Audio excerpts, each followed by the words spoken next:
Imam Khalil ini Imam Zahabi mengatakan al-imam sahibul Arabiyah, munsyi'u ilmi arud, ahadul a'lam. Al-Zahabi mengatakan al-imam Khalil bin Ahmad ini seorang imam, kemudian seorang ahli bahasa Arab. Dan yang ketiga, munsyi'u ilmi arud, penemu ilmu arud, ilmu tentang prosa dan puisi bahasa Arab. Jadi kalau syair-syair Arab, kaedah-kaedahnya, kemudian cara membacanya, al-bahrut tawil dan lain sebagainya, nada-nadanya, itu yang pertama kali menemukan adalah al-imam al-Khalil bin Ahmad al-Farahidi. Beliau adalah salah satu guru daripada al-imam Sibawayh. Al-imam as-Safadi, al-imam as-Safadi dalam kitabnya al-Wafi bil Wafayat meriwayatkan kronologis kenapa Imam Khalil mengarang kitab atau ilmu arud itu karena sebab Imam Sibawayh. Jadi dikisahkan Al-Imam Khalil menjadi gurunya Imam Sibawayh. Ternyata lama kelamaan Imam Sibawayh lebih alim dari Imam Khalil, lebih pandai daripada gurunya. Akhirnya murid-muridnya Al-Imam Khalil mereka pindah semua ke majlisnya Imam Sibawayh. Maka Al-Imam Khalil merasakan satu kesedihan bahwa murid-muridnya sekarang sudah belajar kepada Imam Sibawayh. Akhirnya beliau uzlah, menyendiri di rumah. Ketika beliau di rumah, mulai beliau berdoa. Dalam satu riwayat beliau pergi ke Makkah. Di Makkah beliau berdoa agar Allah berikan beliau satu ilmu yang belum pernah ada orang yang menemukan ilmu tersebut. Maka di saat berdoa itu Allah berikan semacam ilham kepadanya. Maka beliau menyusun ilmu namanya ilmu arud.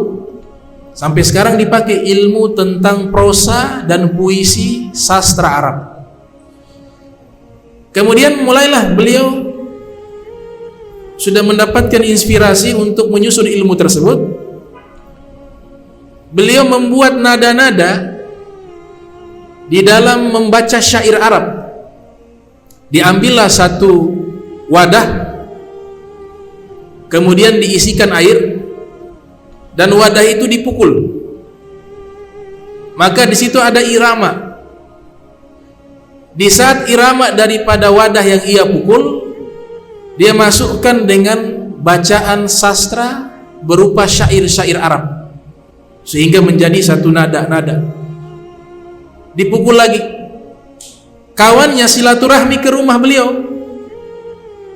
Lihat Al-Imam Khalil berada di hadapan satu wadah, kemudian memukul-mukul wadah tersebut dan membaca syair.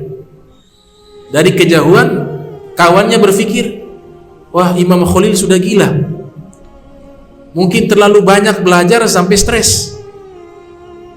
Dia pergi lapor kepada kawan-kawannya yang lain bahwa Al-Imam Khalil sudah gila, sudah stres.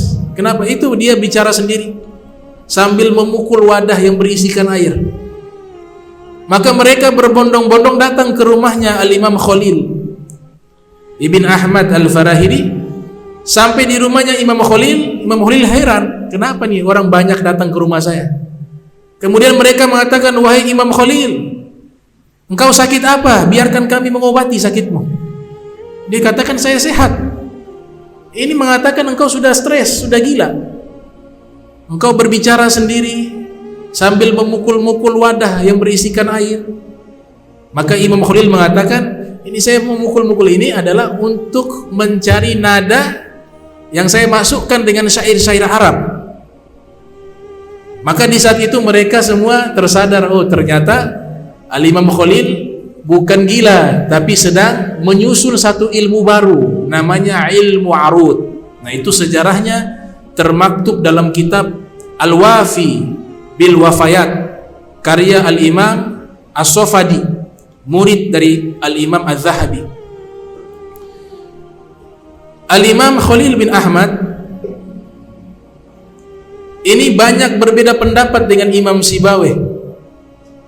Di antaranya menurut Imam Sibawayh, isim yang paling ma'rifat itu adalah isim alam, yaitu nama. Ma'rifat ini artinya yang paling dikenal. Menurut Imam Al-Khalil bin Ahmad, isim yang paling ma'rifat itu adalah domir, kata ganti. Huwa, huma, hum, hiya, huma, hunna, anta, antuma, antum, anti, antuma, antuna, ana, nahnu. Nah, ini yang paling ma'rifat. Akhirnya terjadi perdebatan antara Imam Sibawayh dengan Al-Imam Khalil bin Ahmad. Kata Imam Sibawayh yang paling ma'rifat itu nama. Al-Imam Khalil mengatakan tidak, yang paling ma'rifat itu adalah domir. Terjadi dialog. Karena pada waktu itu memang ilmu nahu ini berbeda dengan ilmu tasawuf. Ilmu tasawuf ini tidak boleh mengkritik guru, walaupun gurunya salah.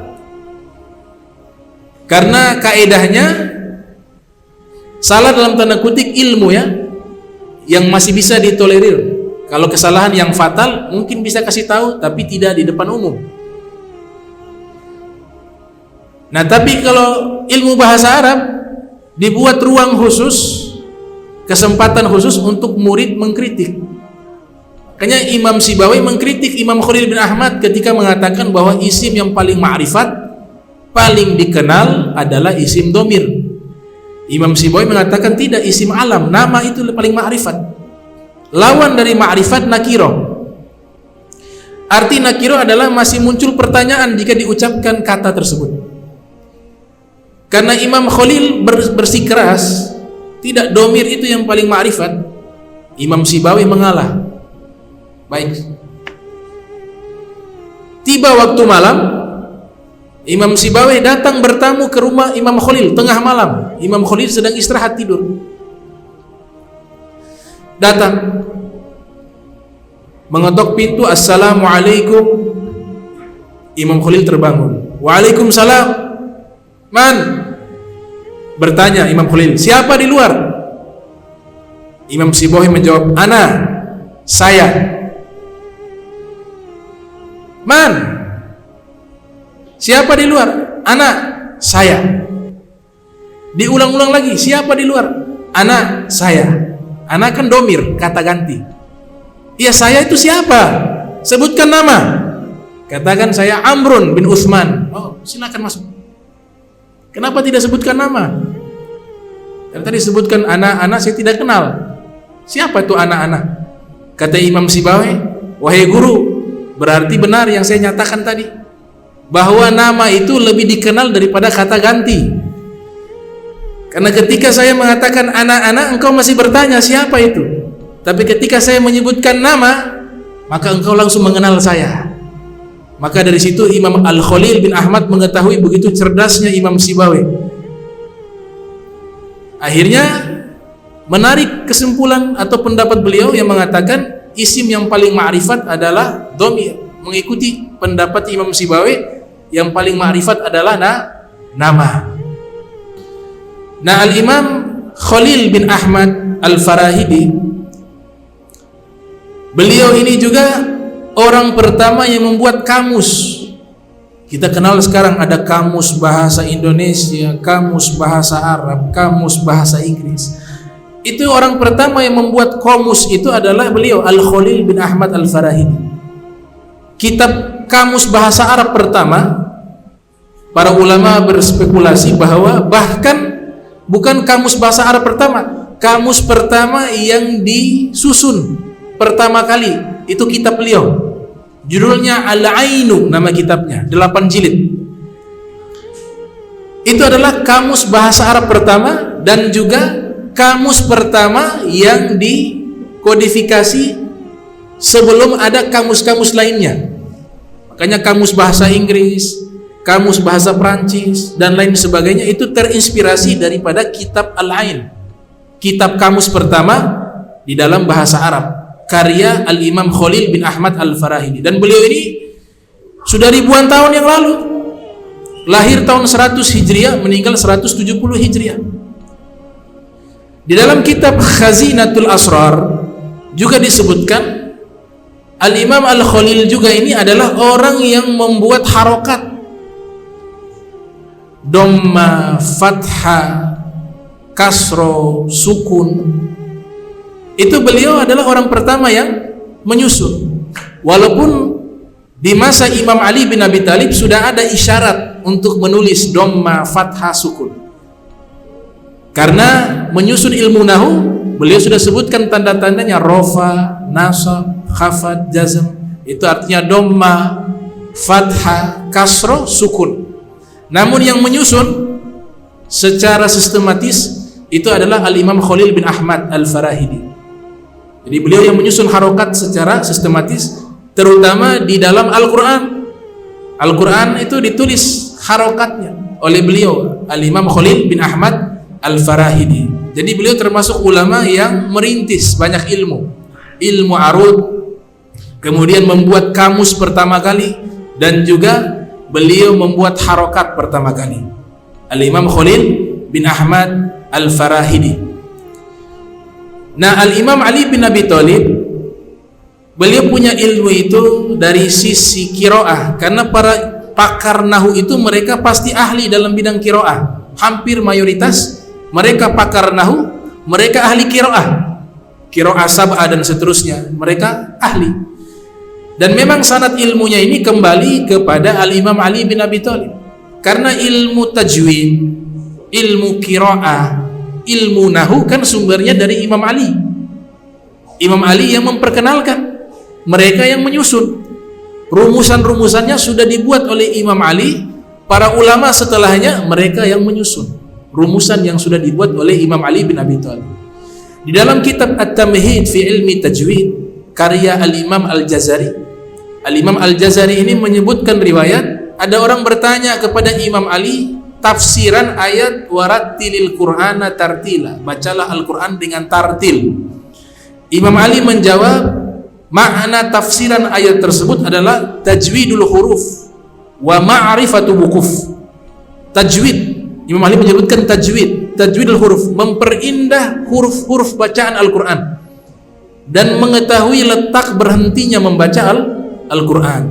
Dari riwayat ini sudah diisyaratkan muncul ilmu untuk memperbaiki bacaan yang benar di saat membaca Al-Quran. Nama ilmunya ilmu tajwid, dan itu sudah ada isyarat dari Imam Ali bin Abi Thalib karramallahu wajhah. Kemudian mereka para pakar bahasa Arab, para pakar di dalam ilmu nahu, mereka juga pakar dalam ilmu hadis. Dan para ahli hadis juga tidak boleh lepas dari ilmu nahu. Sehingga seorang ulama bernama Imam Syu'bah diriwayatkan dalam kitab Fathul Mughith mengatakan, idza kana al-muhadditsu, apabila seorang ahli hadis la ya'rifu nahwa fahuwa kal himar, dia tidak mengenal ilmu nahu, maka dia sama seperti keledai, karena pasti bacaannya banyak yang keliru ketika menyampaikan hadis Nabi Muhammad sallallahu alaihi wasallam. Juga berkata Ibnu